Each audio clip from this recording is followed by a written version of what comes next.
Usap-usapan, siksik sa kwentuhang magaan at masiglang talakayan ng mga paksang siguradong inyong kawiwilihan.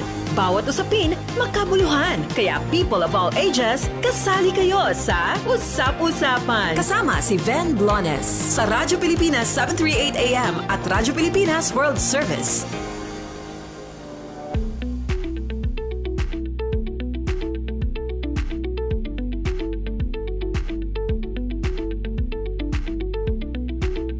Okay, magandang umaga po sa ating mga tagapakinig dito po sa ating programang Usap-Usapan. Ngayon pong araw na ito ng Sabado, ika-21 sa buwan ng Setyembre, ngayon 2024. Ako po si Ven Blones. Samahan po ninyo ako sa kabuuan ng ating programa ngayong araw na ito. Siyempre, napapakinggan po tayo sa ating himpilan sa Radyo Pilipinas, 738 kHz sa inyong mga radyo sa AM band. At syempre napapanood din po tayo sa ating RP1 FB page ng live. Napapakinggan din po tayo sa ating overseas radio, ang Radyo Pilipinas World Service. At napapanood din tayo sa ating FB page ng Radyo Pilipinas World Service. Ngayong umaga po, marami po tayong pag-uusapan na mahalaga, syempre sa ating pang-araw-araw na pamumuhay. Okay, so sa unang bahagi, ready na. Naku, maraming salamat po. At ready na sa first half ng ating program. Makasama natin, walang iba, ang Mayor ng Quezon City, si Mayor Joy Belmonte. Pag-uusapan po natin itong tungkol sa mga aksyon ng mga mayors sa buong mundo para labanan po itong nangyayaring climate change sa buong mundo. Pero bago yon, pabatiin muna natin. Magandang umaga po, Mayor Joy. Welcome po sa ating programang Usap-Usapan. Maraming salamat po sa pagkakataong ito na ibinigay po ninyo sa amin ngayong umaga. Magandang umaga, Ven, at magandang umaga po sa lahat ng na tumatangkilik po sa ating programang Usap-Usapan, at maraming salamat sa pagkakataon na makasama kayo sa umagang ito. Naku, maraming salamat po, Mayor. Naimbita po namin kayo kasi po napag-alaman po namin na ito pong Quezon City, Lone City, no, nag-iisang lungsod dito sa Pilipinas, ay kabahagi nitong tinatawag na C40. Nasa pagkakaalam po namin, i-correct nyo po kami kung hindi tama, no? Isang global network ng mga mayor, ng mga leading cities dito sa buong mundo na nagkakaisa po sa kanilang mga aksyon para labanan ang problema natin sa nangyayaring climate change. Kasi alam naman po natin na ang klima napakahalaga po talaga, no? Itong nangyayari sa atin, mahalaga sa edukasyon, mahalaga sa pagkain, mahalaga sa kalusugan, ano pa ba? Mahalaga rin sa ekonomiya, no? At sa iba pa. So, napaka-importante po nito lalo na po sa mga elected official na katulad ninyo. So, makikibalita po kami, ma'am. Unang-una, syempre, ano po ba itong C40 na ito para sa kaalaman po na ating mga tagapakinig at saka tagapanood sa ating FB live streaming? Then ang C40, no, ay isang samahan ng mga lungsod sa iba't ibang bahagi ng mundo na ang kanilang mga leaders ay committed to tinatawag natin climate action or climate justice. So kami po yung mga ambisyosong mayor na ang aming pong layunin ay talagang labanan itong mga iba't ibang nagiging epekto ng climate change sa ating pong mga kinasasakupan. And the Philippines, sa ating pong lungsod, bansa, isa lang po ang member city ng C40, and that is our city, Quezon City po. Kailangan po ba isang city lang o pwede rin maging miyembro yung iba pang city, ma'am? Pwede po silang maging miyembro. Meron lang po kasing mga criteria na kailangan masunod, no? At kasama sa criteria, syempre sa iba't ibang countries in the global north, yung tinatawag nating mayayaman na bansa, lalo na sa Europa, maliliit lang naman ang mga lungsod doon, no? Pero sa Amerika, malalaki. So, usually, what they would like is to choose cities where malaki ang population, no? Kasi ibig sabihin nun, high impact talaga pag nagtrabaho ang mayor to address climate change. So, but all cities are invited for as long as they have a mayor who is committed towards addressing climate change in their cities. Ayun. So doon nga po tayo pupunta, Ma'am Joy. Kaya ano po yung mga nagawa na ng Quezon City para talaga mapabilang dito sa C40? At saka ano na ba yung mga naitulong din ng Quezon City dito po sa mga problema natin sa klima? Well, marami, no. Una kasi, Ben, para maging talagang ganap na miyembro ng C40, kailangan meron po tayong Local Climate Change Action Plan na sila rin naman ang tumutulong sa atin para mabuo ito. No? At ito isang roadmap na nagsasaad ng iba't ibang mga gagawin or actions ng lungsod para ma-address ang dalawang issue. One is mitigation. Mitigation is when you take efforts to reduce carbon emissions in your city. No? So sa ating lungsod, halimbawa kung napapansin mo, ang daming bike lanes, no? Ang goal natin is to have over 350 kilometers of bike lanes. Ibig sabihin nun, gusto natin na mabigyan ng alternatibo yung mga motorista gumamit ng mga bike lanes at pedestrian walkways para mabawasan ang emissions na nanggagaling sa transport sector. So isa po yan sa ginagawa natin in the area of mitigation. Meron din po tayong mga solar panels na kinakabit na po sa City Hall complex. Yung mga buildings po sa City Hall ay solar panel powered na po. At sa ating mga paaralan ngayon ay nagkakabit na rin po tayo ng solar panels in our schools. And our goal is to make sure that all our public buildings will have solar panels. Renewable energy po yan. Clean energy po yan. Ibig sabihin po niyan yung energy na ini-emit po is from the sun, from nature, at hindi rin po ito nag-contribute sa pagdami ng tinatawag na carbon emissions na tunay na nakakasira sa ating pong kalikasan. No? So, that's in the area naman of renewable energy. And of course, we also have an advocacy towards circular economy. Ano pong ibig sabihin ng circular economy? Ayaw po natin magtapon ng basura sa ating mga landfills, no? Kasi that causes heating as well and emissions as well. So dito, then we have prohibited single-use plastics, no? So bawal ang plastic sa Quezon City. Kaya naman hinihikayat namin lalo na yung mga malls, establishments, etc. na wag nang gumamit ng plastic bags pati sa mga markets natin. And we distribute recyclable, reusable bags sa atin pong mga nanay, no? So that they can use these sa pamamalengke nila instead of relying on plastics. And we know how destructive plastics are. Dahil kung mapansin niyo, pag meron tayong bagyo, tapos sa humupa na yung tubig, punong-puno ng plastic at basura ang ating mga kalsada, no? And that means that plastic really contributes to the flooding in our cities. No? Kaya kailangan mabawasan ang paggamit niya. No? So in Quezon City also, we have a recycling program. No? So kayong mga nasa bahay lang, pwede kayong mangibahagi ng ating programa to save the environment. Pag meron kayong mga plastic waste, imbes na itapon ninyo at mapupunta lang sa landfill at nakakadagdag lang talaga sa basura, pwede po nilang i-trade. So we have trading posts po here. No? Ang tawag sa programang ito, Ben, is the Cash to Trash Back program, kung saan you can bring all your waste, your plastics, yung mga bote, yung iba't ibang mga papel, pwede yon. Yung mga waste na you would normally just throw away, ay pwede nyong i-trade at ibibigyan po kayo ng card na may environmental points. At yung points po na yan, pwede po ninyong gamitin pampalit po in exchange for your Meralco bill or in exchange for groceries po yan. So, everyone can participate in addressing the climate crisis. Wow, oo. Pero, Mayor, yun po bang mga binanggit nyo po na mga paglaban natin, like yung mga plastic, yung mga paggamit ng plastic, may mga batas na po ba dyan sa Quezon City? Tungkol yes, dito? so dito po, yung ating Local Climate Change Action Plan ay na-ratify na po ng City Council and ito na po ay sinusundan natin and we're very very faithful towards following that plan because it is data driven. So may evidence tayo dyan, no?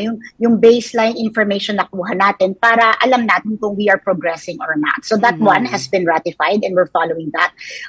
Nag-declare din po ang city government ng climate emergency since 2019. No? And that was again through an act of the City Council and that allowed the city city government to mobilize more resources and allocate more funds towards addressing the climate crisis, no? Itong climate emergency resolution natin. And of course, yung bawal ang plastic sa QC, batas na po yan.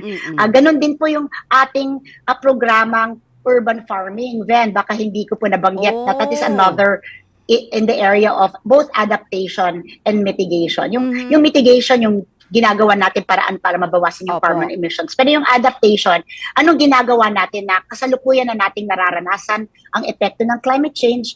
What are we doing about it? And we are building or we are establishing urban farms. Kasi alam naman natin pag nagbagyo, nagbaha, kung galing lagi sa probinsya yung gulay natin, magkakaroon tayo ng food security problem. No? So we are encouraging our citizens to plant in idle lands, no, in our city para meron tayong source of nutrition kahit na bumabagyo, no, at hindi ito mahal kasi hindi dumaan pa sa malayong probinsya. Dito lang sa ating lungsod, we can already avail of fresh and nutritious vegetables, no? So, and we have 1,300 farms already, no? So eto, ano na rin to, isinabatas na rin po itong idle land tax ordinance, which means that if you have an idle land at hindi mo ginagamit, there's a tax attached to that kung hindi productive yung land, yung land. So kung you use it to plant vegetables, I waive na rin po yung idle land tax ninyo, and you can also use, of course, your own vegetables for your own personal use or share it with those that are in need. Oh, wow. Ngayon ko lang nalaman na meron na palang mga ganong batas sa Quezon City na ganyan, Ma'am Mayor Belmonte. Pero ito ba, pwede nyo i-share ito o ma-duplicate ito ng ibang mga city? Kung halimbawa gusto nyo itong i-share? Yes, actually, Ven, no? Kaya nga may C40 Cities Network tayo kasi every 2 years, nagkikita po lahat ng mga member cities. And we have about 100, more or less, no? Cities from all over the world talaga. Kasama natin ang Paris, ang London, dito naman sa Southeast Asia, yung Jakarta, yung Kuala Lumpur, yung Bangkok. Lahat po yan ay member cities. And we meet, no? And we have sessions wherein we share with each other our best practices.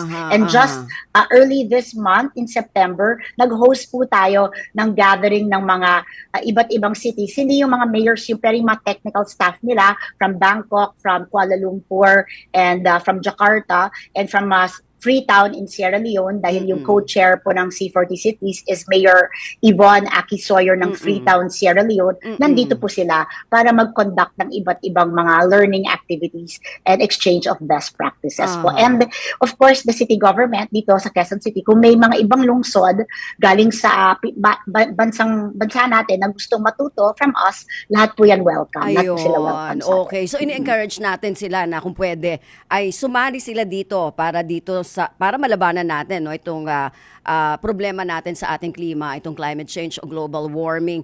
Tapos nabanggit nyo, Mayor, yung kwento nung mayor ng Freetown sa Sierra Leone, ano, parang kasi panahon na naman ngayon ng eleksyon, di ba? Di ba, Mayor Belmonte? So, napakaganda siguro kung yung ating ma-elect na mga official ay nakatutok dito sa pagresolba ng problema natin, dito sa kinakaharap natin na problema, dito sa climate change. At narinig natin yung kwento nung mayor ng Freetown, sabi niya parang ito yung naging dahilan din kung bakit siya napunta doon sa kanyang posisyon. Tama po ba yon, Mayor?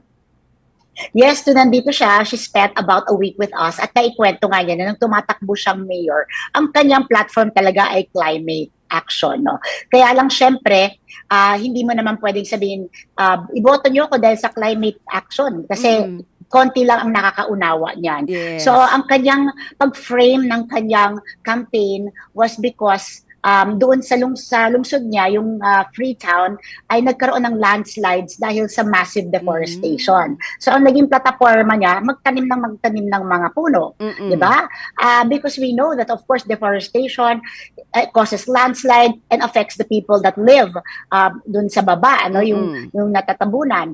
And because of that, that was her platform, and she won on that platform. And dahil dyan din, siya ang pinakanangunang mayor for me, kaya siya naging tanyag, talagang kilala siya, is because she was able to plant agad-agad, I think, more than 1 million trees within a span of 2 years, sa pagkaalala ko ganon. And then they're targeting now 4 million trees. Wow. And And it's also because ngayon, as you noticed, tayo rin, we experience heat waves, kakaibang init, that is caused by climate change. And in Freetown, nauna silang magkaroon ng heat waves, kaya ang kanyang commitment sa kanyang mga mamamayan, magtatanim sila doon ng 4 na milyong puno para ma-combat ang heat waves. Oo. Kaya nga po, Mayor, talagang malaking epekto nito no sa ating araw-araw na pamumuhay. Like, eto yung huling balita sa may Zimbabwe, 20 elepante ang kanilang kakatayin para mapakain doon sa kanilang mga residente daw, no? Dahil nga doon sa epekto din ng tagtuyot sa kanila. So talagang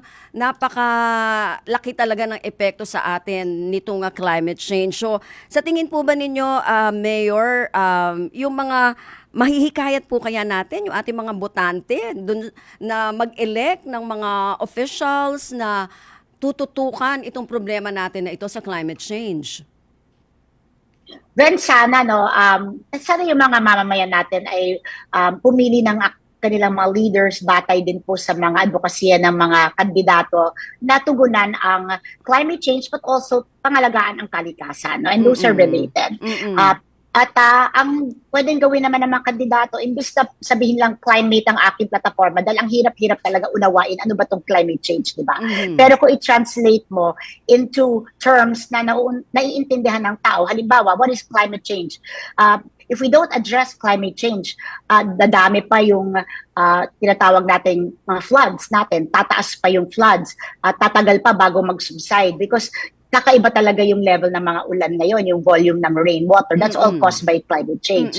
Also heat, yung init ng panahon, that's also caused by climate change. No? So you have to have a leader that understands, that can tell the people these are important issues. Flooding is an important issue that is caused by climate change. Rain, yung typhoons and hurricanes, lahat yan, that is caused by climate change. Heat waves, that is caused by climate change. So these have to be addressed. And you say, yung kakulangan ng pagkain, minsan, dahil din yan sa climate change, dahil nagbabago na yung mga pagkain na, yung mga gulay na dati will thrive in a certain environment because the temperature is changing, the weather conditions are changing, hindi na rin siya nagta-thrive ngayon. We have to adopt new kinds of agricultural produce. So those are all things that a climate-conscious leader thinks about. No? And when you talk about also air quality, that's also dulot yan ng climate change kasi nga dahil sa carbon emissions, and then dumudumi, umiinit yung hangin, dumudumi rin yung hangin. Ano yung cause nun? Di ba respiratory diseases? Cause din yan. No? So, your health is actually very much related to the effects of climate change on us. And if you are able, you're a candidate, and you're able to translate climate change into terms that can be understood by the people, tingin ko, buboto naman nila yung mga leaders because people would like to have clean air. People would like to that their leaders address flooding, that address typhoons. They would like leaders that would provide infrastructure like evacuation centers or housing for that matter na malayo sa mga nababahang lugar. And these are all climate-related interventions that a good leader who thinks about climate solutions would bring forward to the people. Ayun nga no, dapat talaga siguro ang medyo kailangan talaga natin siguro Mayor Belmonte no, yung dissemination, yung pagbibigay ng impormasyon sa bawat tao na talagang ito na talaga yung pagkakataon na dapat nating seryosohin ito dahil mismo yung ating Pangulo, si Pangulong Marcos, sabi niya ang kanyang vision talaga ay magkaroon ng low carbon economy at saka maging climate resilient country ang Pilipinas dahil siya mismo nakakaramdam na rin at marami na rin yung mga officials natin na nakatuon dito kaya sana naman yung mga botante din natin ay maging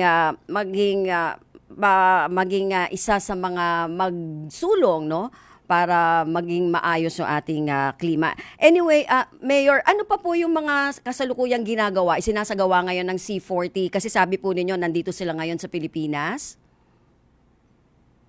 Well, they were here a few weeks ago at nagkaroon kami ng tinatawag na Regional Academy na ang layunin is magkaroon tayo ng technical training and also best practices exchange. Pero technical training, how? No? Kasi kailangan, kasi ma-mainstream natin sa ating mga budgets, yung climate issues. No?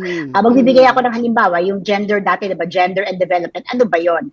Ayan yung pagbibigay ng pantay-pantay na karapatan sa babae at lalaki. Ngayon, sa lahat ng departments ng bawat gobyerno, ay binabantayan yung budget para may gender budget. Ayun. Na hindi nakakalimutan yan. Sa infrastructure, kailangan hindi nakakalimutan, di ba? So, ganun din sana na lahat ng mga budgets na ginagawa na ng bawat lungsod, yung mga programa at projects, we look at them through a gender lens. Ano ba ang epekto nitong project na ito? Makakasama ba ito sa kalikasan? Makakadagdag ba ito sa carbon emissions?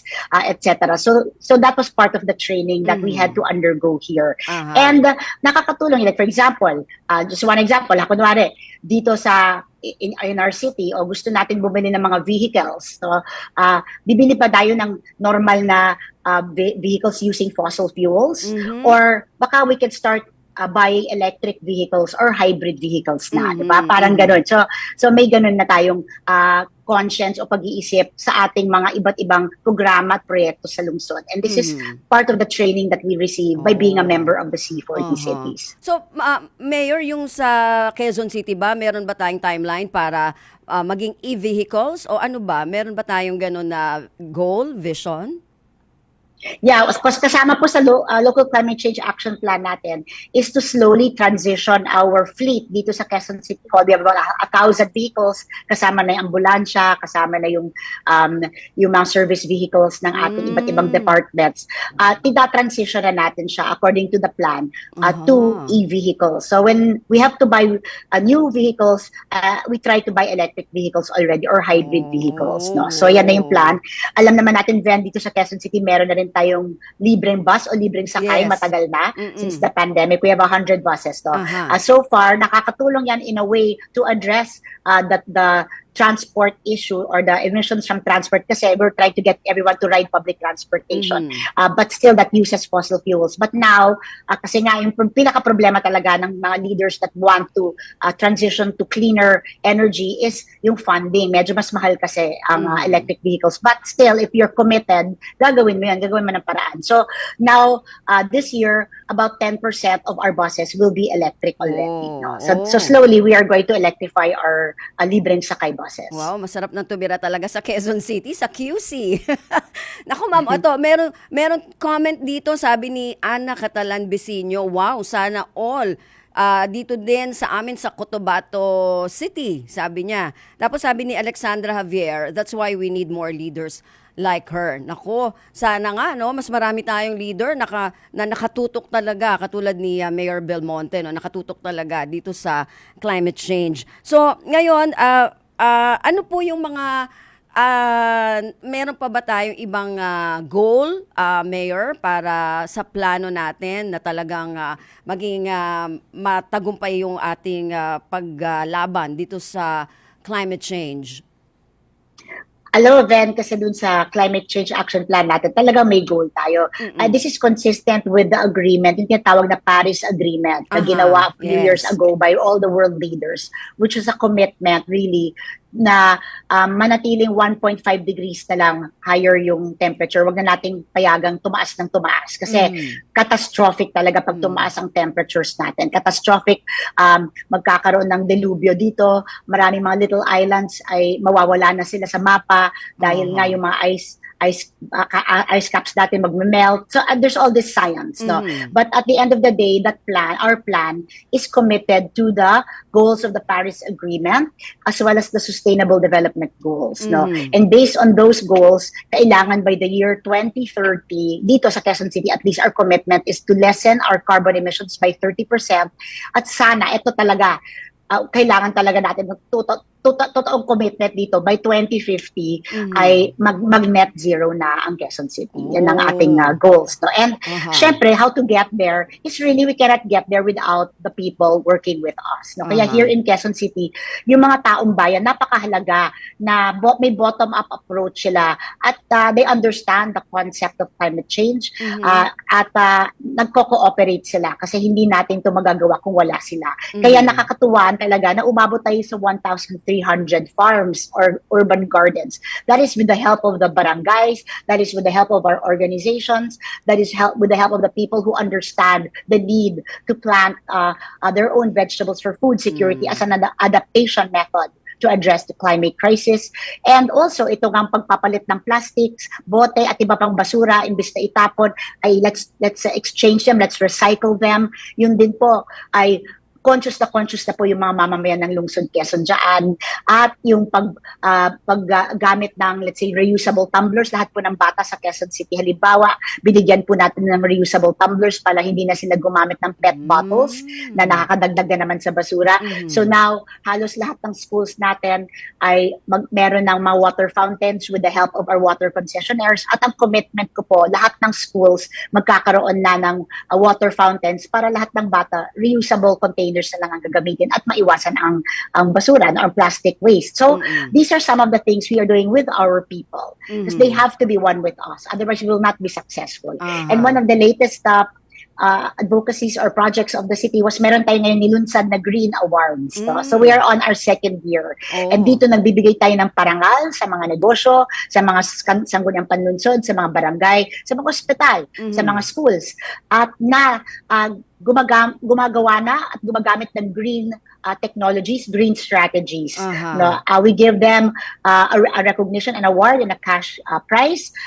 And last year, it was so successful. Ang dami pong sumali. Pati SM sumali. Ngayon this year, pati yung iba't ibang mga big malls, establishments, lahat sila ay nakikiisa na. And that's the way forward. That we need to really encourage our people to be one with the goals of the government. Ang ganda. Maganda yung ano. Mayor, ngayon parang kung naalala ko ngayong November, meron tayong Climate Change Consciousness Week. Tama po ba, Mayor? Well, dito kasi sa Quezon City, every day is Climate Change Consciousness Week. Pero in November, dun po namin ginagawa yung awarding ng Green Awards po namin. Green Awards. Pero bukod po dun sa Green Awards, Mayor, meron pa po bang ibang mga activities kaugnay nitong Climate Change Consciousness Week? Well, hindi ko na iniisip about the week. Basta we have many activities. One of the other activities that we are already doing is yung refilling station, di ba? Kasi alam naman natin yung sachet culture talaga tayo. And I think 60%, kung hindi ako nagkakamali, ng mga sales ng mga manufacturers, ng mga shampoo, ng mga detergent, etc. Ay through sachets na binibenta in our sari-sari stores. But talagang napaka-destructive ng sachet talaga. Hindi mo nga yan ma-recycle kasi poor grade plastic yan eh. Pero dito sa programa namin, Trash to Cashback, pati nga yung mga sachet, we accept them na para lang they don't clog our waterways and cause floods. But isa sa mga advocacies ko rin is to lobby with our manufacturers, the manufacturers natin ng liquid detergent, manufacturers ng shampoo, ng conditioner, ng fabric softener. Sana po mag-adapt na rin po kayo ng alternative, more sustainable packaging material para hindi po nakakasira yung sachet plastic sa ating pong kapaligiran na tinatapon lang talaga sa ilog, nagka-clog ng ating drainage, nababara siya kaya hindi bumababa yung tubig baha. Talagang yan ay isa sa mga advocacies ko to convince these manufacturers to be one with us in the climate space. No? Meron tayong in the climate fight. Opo. Meron tayong mga batas na po dyan sa Quezon City, sabi nyo nga po, para labanan itong problema natin sa ating klima. No? Pero yung mga nagiging victim po, meron din po ba tayong mga ginagawa para sa kanila? Yes, and the sad thing, ito yung pinakamalungkot dito, Ven, is that the poorest of the poor are the most vulnerable to climate change. Alam naman natin, halimbawa, nung nagkaroon ng heat wave, sino ba ang naapektuhan dyan? Yung mga paaralan na private na may aircon, tuloy-tuloy ang pag-aaral ng mga bata. Pero yung mga nag-aaral sa public school, di ba lagi na tayong nagsususpend for the first time na nagsususpend tayo dahil mainit. So, nawawalan ngayon ng pagkakataon sa pag-aaral yung mga bata na nag-aaral sa public schools, and the government cannot afford to air condition the entire public school system. So that's one.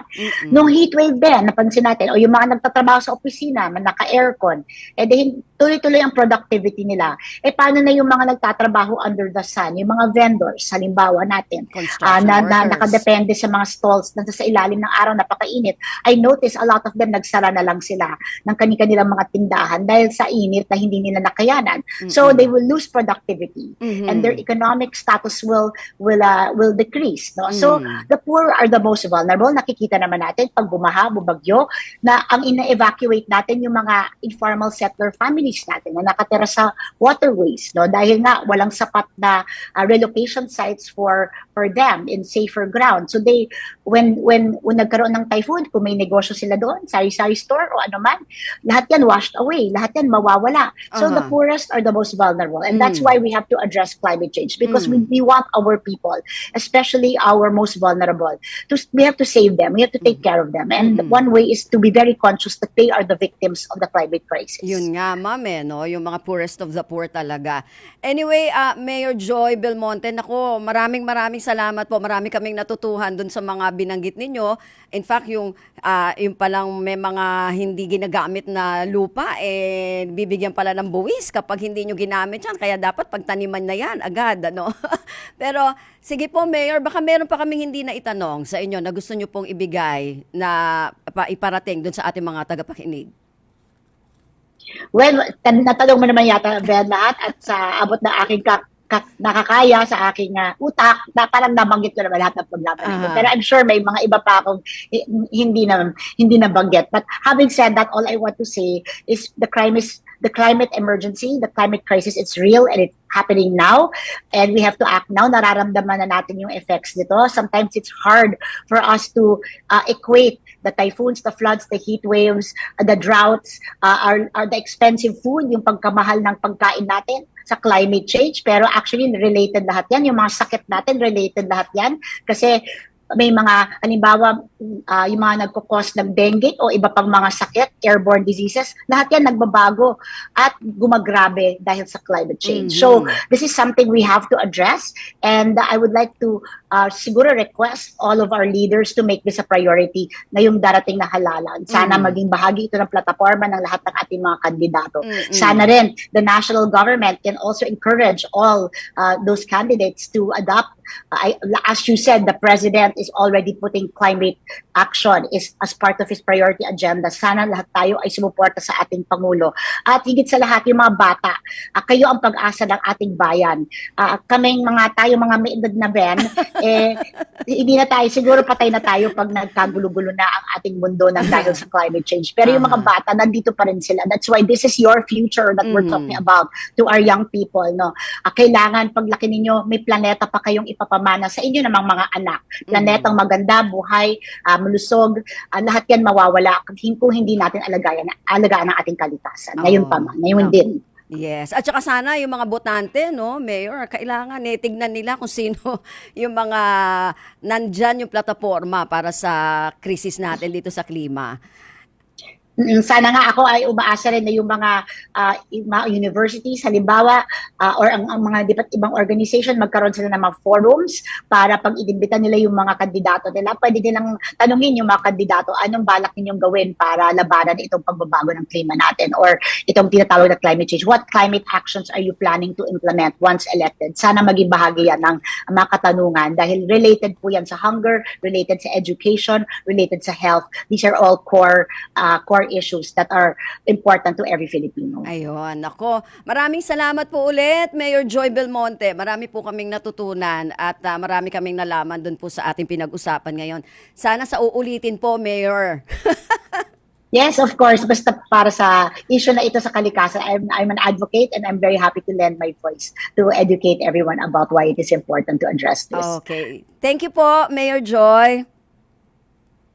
Thank you so much, Van, and God bless you. God God bless bless po sa lahat ng mga nanonood. Sige po. Maraming salamat po. Ayan, nakausap natin si Mayor Joy Belmonte ng Quezon City at pinag-usapan natin ang tungkol dito sa C40. Ito yung mga ito'y organisasyon, samahan ng mga mayor sa mga leading cities na nakikipaglaban o gumagawa ng aksyon para labanan ang climate change. Samantala, sa pagbabalik naman po ng ating programa, paano naman natin malalabanan ang kalungkutan? Ito naman ang ating tatalakayin. Sa second half ng ating programa, makasama po natin isang medical specialist mula sa National Center for Mental Health. Sa pagbabalik po ng ating programang Usap-Usapan. Sa paghahatid ng impormasyon Siguradong malaman at kapaki-pakinabang. Paano ba nakakaapekto ang social media sa parenting? Sinabi nating heart failure, hindi na maayos mag-pump.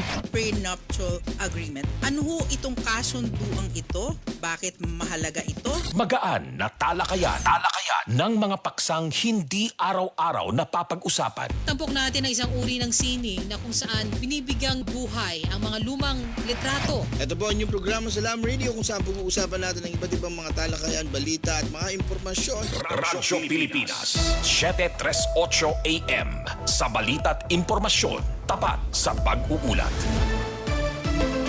Sa bawat tatak ng stars sa kamay ng bata, bagong kaalaman ang inyong ibinigay. Bawat proyekto at exam na kanilang naipasa, ito'y bunga ng itinuro ninyong pagsisikap at pagtsatsaga. Sa bawat iyak na kasunod ng mababang grado, kayo ang kanilang gabay para huwag sumuko.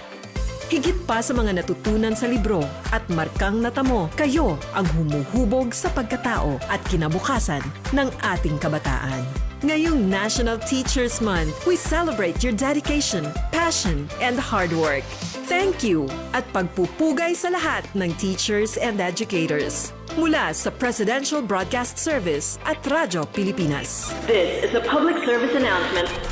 Maging handa sa oras ng sakuna. Para sa iyo at sa iyong pamilya, laging siguruhin. Go Bag ay nakahanda at naglalaman ng mga sumusunod. Ilang pirasong damit, ready-to-eat na pagkain at inuming aabot ng 3 araw. Personal na gamit para sa inyong hygiene. First aid kit kabilang ang alcohol, bandages, gamot sa lagnat, ubo at sipon, pati na rin ang inyong vitamins at maintenance medicines. Maglagay ng pito, flashlight, lighter o posporo. Huwag kalimutan ang mga charger o power bank. At higit sa lahat, isama ang mga importanteng gamit gaya ng inyong mga legal na dokumento, IDs, ATM o passbook, insurance at iba pa.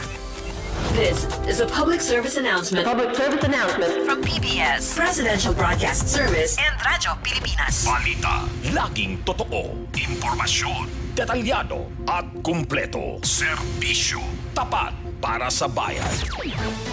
Ito ang Presidential Broadcast Service. Tumutugon sa tawag ng pagkakaisa para sa bagong Pilipinas. Bagong Pilipinas. Tapat sa pag-uulat. Radyo Pilipinas 1. Radyo Pilipinas 738 AM. Mga kwentong nakakatuwa. Mga usaping kapupulutan ng aral. Usap-usapan. Kasama si Ben Blones sa Radyo Pilipinas 738 AM at Radyo Pilipinas World Service. Okay, nasa second half na po tayo ng ating programang Usap-Usapan at makakasama naman natin katulad ng binanggit natin kanina mula sa National Center for Mental Health Medical Specialist 3, si Dr. Charlene May P. Ongoko. Okay, at pag-uusapan natin, bakit itong nangyayari na ito sa ating mga Gen Z dito sa Pilipinas, ayon sa isang pag-aaral, ay pinakamalungkot na mga kabataan sa Southeast Asia. Okay, nasa linya na ba natin? Ready na ba si Doc Charlene? Ayun. Good morning, Doc. Good morning, Miss Ven, at good morning po sa ating mga manonood ngayong Sabado ng umaga. Oo, naimbitahan po namin kayo kasi nga po itong nabalitaan natin ay mga Gen Z natin dito sa Pilipinas ay sinasabi na pinakamalungkot na mga kabataan sa Southeast Asia. Pero bago natin talakayin yon, Doc, kailangan muna natin sigurong explain ano ba ang ibig sabihin ng kalungkutan o loneliness at lalo na yung sinasabi nila na loneliness epidemic. Okay. So, ang loneliness o kalungkutan ay isang damdamin na may matinding pangungulila, pighati, o kawalan ng kagalakan dahil sa isang pangyayari. So, maraming pwedeng maging rason para dito. But we all know na normal sa atin ang makaranas ng kalungkutan. No? Yes. Ngunit dahil sa COVID-19 pandemic, no, mula noong 2020, umabot to ng ilang mga taon, no, marami sa atin ang sabay-sabay na nakaramdam nito. No? At mas marami ring pinanggagalingan na stressor sa ngayon kumpara noon. Mas maraming problema sa pamilya, sa academics, di ba? From face-to-face, naging virtual. sa trabaho, marami ding mga naging challenges. Mm-mm. At kung ano-ano pang mga bagay o dahilan na maaring panggalingan ng kalungkutan. Mhm. And napag-alaman nga po sa Young Adult Fertility and Sexuality Study noong 2021, kalagitnaan ho ng pandemya, na ang levels of loneliness ay halos dumoble sa pagitan ng 2013 at 2021. Aha, aha. So kasi loneliness, tapos merong loneliness epidemic, may pagkakaiba ba yun, Doc? Yes, kasi ang alam natin sa loneliness, no, ang madalas nakakaranas daw nito ay yung mga nasa low socioeconomic class. Sila daw yung may posibilidad, no, na makaranas nito sa kadahilanan na yung sitwasyon nila ay ibang-iba sa inaasahan nilang mangyari sa buhay nila, no? Pero hindi ibig sabihin po noon ay yung mga mayayaman ay hindi na ay absuelto na at hindi na pwedeng makaranas ng kalungkutan o loneliness. Kumbaga wala ho siyang pinipiling estado, edad, no, ang pagiging malungkutin, no? Marami pwedeng dahilan, pero malaking factor po yung social isolation at lack of connection po natin nung pandemic. And I'm sure kayo rin, Miss Ven, naranasan niyo po yan. Hindi lang kalungkutan, pero even yung pagkabalisa, no, kasi hindi natin alam kung anong mangyayari, hindi natin kontrolado yung sitwasyon. No, nawala yung human connection na kanya-kanya tayong nagkaroon tayo ng kanya-kanyang mga coping mechanism, whether it's good or bad. Pero meron ho kasi tayong tinatawag na mga vulnerable groups. No? Ito yung kabataan, matatanda, may kapansanan, na iba ang epekto sa kanila nung pandemic at lockdown. Pero bakit ganon, Doc? Ano? Bakit nasentro sa Gen Z? Lahat naman tayo ay nakaranas, di ba, nung pagkawala ng koneksyon, pagkawala ng sosyalisasyon, di ba? Pero bakit napunta lang sa Yung Gen age Z? group. Oo. We have to understand na yung Gen Z, no, between 12 to 27 years old, sila yung may malaking exposure na sa social media, sa gadgets, no? So, naging iba yung epekto sa kanila nung pandemic, nung lockdown, na naputol yung human connection na tinatawag natin. That they had to resort to online or social media kasi nung panahon na yun lang ang ating window to the outside world, diba? Whether magaganda o hindi magaganda yung mga napupulot natin sa mga exposures natin sa social media. So, masasabi na nandun din sila sa vulnerable group na tinatawag natin. Pero dito parang sila talaga yung naapektuhan masyado, no? Yes. Para sabihin na yung Gen Z natin dito sa Pilipinas ang pinakamalungkot na mga kabataan dito sa Southeast Asia. So, sa mga ganito na mga problema, meron ba tayong ginagawa para malapatan ng lunas itong mga ganitong problema ng ating mga kabataan, lalo na ngayon nandito sa bracket na to, no, yung sa Gen Z? So, alam naman ho natin na anything related to mental health, nandyan nakakabit palagi yung stigma, no? At hindi lahat sa atin ay aware kung ano bang mental health. Pero dahil ho naipasa na yung mental health law natin o Republic Act 11036 noong 2019, actually few months before ho nangyari yung pandemic, meron na pong mga nakaplano ng mga programa para sa mental health. And i-share ko lang po na dahil ho sa Mental Health Act na ito, nandun ho yung pagpapahalaga na isulong at protektahan ang mental health. Hindi lamang ho ng Gen Z, but lahat po ng mga Pilipino, no? At kung meron man ho mga mental health conditions, ay mabigyan po ito ng lunas at mapigilan din o yung tinatawag nating prevention, no? Ang mental health care po dapat natin ay napapanahon, abot kaya, mataas na kalidad at naangkop po sa, of course, sa culture din natin mga Pilipino. And very important din nga rin po yung accessibility ng mental health services. So, sa aming hospital po, sa National Center for Mental Health, kilala po siya as a premier training and research center under the Department of Health. May mandato po ang aming hospital na makapagbigay ng komprehensibo at kalidad na mental health services sa buong mundo. So, medyo malaki po yung kinikater namin, no? In terms of prevention and wellness, marami po kaming mga nare-receive na request for mental health awareness webinars. At the same time, siguro sa mga manonood po natin, baka familiar po kayo sa aming YouTube channel na Maginhawang Talakayan, wherein dinidiscuss po namin ang iba't ibang mga topics related to mental health. So hopefully po, pag may oras po kayo, bisitahin niyo po sana at panoorin yung mga episodes po namin. The most recent we had is on suicide awareness and prevention. So hopefully mapanood din po nila yon. Aside from that, parte rin po nung prevention and wellness is yung Wellness on Wheels, Kumustahan Mental Health Caravan, sinimulan po namin last year. Nakapag-caravan po kami sa mga ilang mga eskwelahan, universities, even community sa La Union, no? At maganda po yung pagtanggap ng ating mga kababayan dito sa caravan na ito. In terms of intervention naman po, dahil nga po naipasa na yung mental health na natin, yun po ang rason kung bakit nagkaroon tayo ng NCMH 24/7 crisis hotline. No? And dahil nga po sa pandemic, doon namin nakita na napakahalaga na magkaroon ho ng crisis hotline nung panahon ng pandemic. Dahil tumaas po talaga yung aming mga calls back then and even now. And yun din po, yung psychiatric emergency section po namin at outpatient section po ng hospital namin na very busy din po catering to our service users. So after ng pandemic, Doc Charlene, after ng pandemic, kasi sabi nyo ng panahon ng pandemic, tumaas ang bilang, no? So after ng pandemic ba, bumaba na yung bilang ng mga nagkakaroon ng ganitong problema? Yung sa anxiety, loneliness, at lahat-lahat na yan. At saka may datos po ba tayo?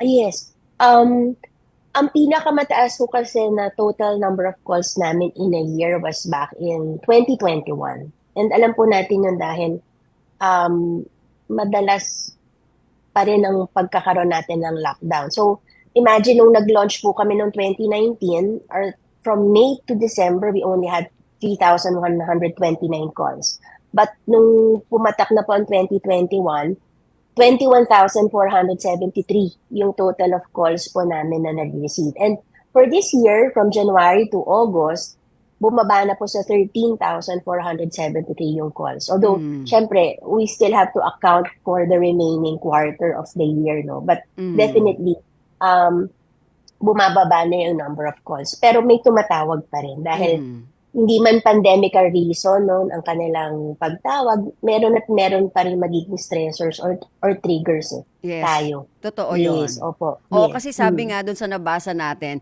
hindi lang yung pandemya, no, pati yung sinasabi nila na missing parents, no, kasi nakita natin na dumadami yung mga nag-abroad. At marami doon ay mga magulang din, di ba? Nagtatrabaho abroad. So may mga kabataan na nagsasabi na isa yon, no, sa kanilang dahilan kung bakit nagkakaroon din sila ng mga ganitong klaseng problema, no, sa kanilang mental health. Totoo ba yon, Doc? Yes, kasi in a way, nandun pa rin yung papasok pa rin yung human connection, di ba, na tinatawag natin. But at the same time, kailangan din natin intindihin na may rason kung bakit kailangan magtrabaho ng ating mga magulang or mahal sa buhay sa ibang bansa to provide us with a good life. And siguro, doon na lang papasok yung advantage ng internet connection, ng Wi-Fi, na mas madali para sa atin na ay pagpatuloy yung connection kahit ba virtually to reach yung ating loved ones kahit nasaan man silang bansa. At ipagpatuloy pa rin yung connection. Okay. Doc, dun sa mga binanggit mo na tumatawag, no, sa NCMH, sa National Center for Mental Health, na mga problema, syempre, yung mga iba doon ay, alam mo na, walang ano sa buhay, no? Sabi nga natin, yung mga mahihirap. Yung bang, ano ba tawag dito? Yung bang paglapit nila para sila ay magamot, free ba ito? Paano ba yung ginagawa na panggagamot sa kanila? Lalo na yung mga, yun nga, yung mga mahihirap nating mga kababayan. Yes, yun nga, naintindihan naman ho natin how expensive it is na magpakonsulta and even yung kung may indikasyon na take ng medications, another layer din yun ng gastusin. So dahil we are under the Department of Health, no, libre po ang konsultasyon sa amin.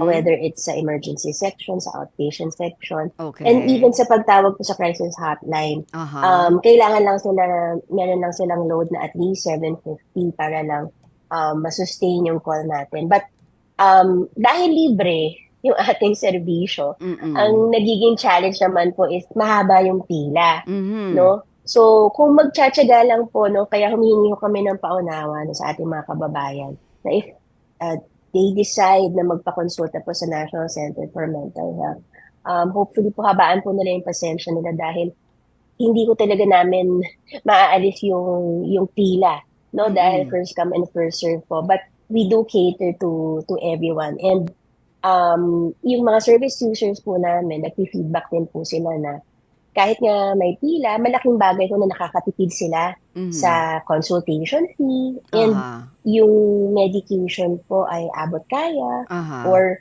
nandyan din po yung medicine access program namin at malasakit center na maaari kong makapag-assist sa kanila sa kanilang medical needs, no, and even sa medications po. Oo. Naku, yung mga nandun sa mga nasama sa survey na mga Gen Z natin na nagkakaroon ng problema sa kalungkutan, yung loneliness epidemic na sinasabi natin, ano? Paano sila, yung mga, kunwari, mga magulang o sila mismo, paano sila kokontak? Kasi sabi mo kanina, Doc, meron tayong crisis hotline. Ano yung hotline natin? Yes, actually po, marami pong numbers ang NCMH Crisis Hotline. You can dial 1553 or yung 1-800-1888-1553. Meron din po kaming Globe numbers, like 0917-899-8727 at smart number na 0919-057-1553. Ngayon, I'm sure marami pong numbers po yun, no? But you can visit the Facebook page of the NCMH Crisis Hotline. Nandun po ang aming mga active numbers as well as yung mga announcements or advisories po. Even mga social media posts na pwedeng maging encouraging po sa ating mga service users. Since gusto ko itanong kasi may mga regional offices ba kayo o yung mga regional offices ng Department of Health pwedeng lumapit doon yung mga may problema sa kanilang mental health tapos pwedeng paano ba yung pwede maging procedure? Yes. Ang department, marami po mga mental health facilities all over the Philippines. Aside from National Center for Mental Health, nandiyan po yung Vicente Soto, Bicol Medical Center, Zamboanga Medical Center. No? So, may mga respective na departments of psychiatry na nagpo-provide po ng mental health services sa kanila doon. Na libre. Although, hindi ko lang din po kabisado yung flow, no? But I think meron ho silang mga respective websites, Facebook page, wherein yung mga kababayan ho natin can check para makapag-inquire din po sila sa proseso ng consultation and pati po yung sa medication sa respective na hospitals po. Kasi ang problema natin nga, no, yung mga mahihirap natin mga kababayan, syempre kung may bayad dyan, hindi nila kayang maka-avail, sigurado tayo doon. Ano? Kaya, yun nga, sinasabi natin parate, meron bang free o yung libre na pwedeng makapagkonsulta man lang, no? Yung mga magkaroon man lamang ng paraan yung mga iba, no? Kasi yun nga, yung fee pa rin. Yes, nabanggit ko po kanina na sa aming hospital po, libre po ang consultation. Pero sa mga regional offices? Sa mga regional office po, hindi lang po ako familiar. Kaya sinasuggest ko nga po that they visit the respective websites of these DOH hospitals. Say from Vicente Soto, nandiyan po yung Mariveles Wellness Center, Bicol Medical Center, Zamboanga Medical Center. Sila, mas maganda po siguro for them to reach out to these respective hospitals with regards to ano po yung proseso at kung libre po yung mga consultation nila. But ang mababanggit ko po is sa aming National Center for Mental Health. Na libre po ang services dahil kami ang center po. Okay. Yun nga no? Kasi paano yung mga nasa ibang lugar na, di ba, medyo malayo sa NCMH dito sa Metro Manila, di ba? Parang medyo mahirap abutin yun, ano? Pero anyway, meron naman silang pwedeng tawagan, sabi mo nga kanina, Doc, no? Yes, opo. Actually, pwede rin po kayo tumawag sa crisis hotline and you can also, we also have a referral system kasi. So, meron din po kaming directory. Okay. No, hindi naman lahat po ng tumatawag sa crisis hotline ay mainly may mga mental health concerns. Yung iba po doon ay inquiries, no, kung saan pinakamalapit na mental health facility ang pwede nilang puntahan or lapitan. Sige so, po. tawag din po kayo sa crisis hotline. Sige po. namin Thank for you, inquiries. Doc.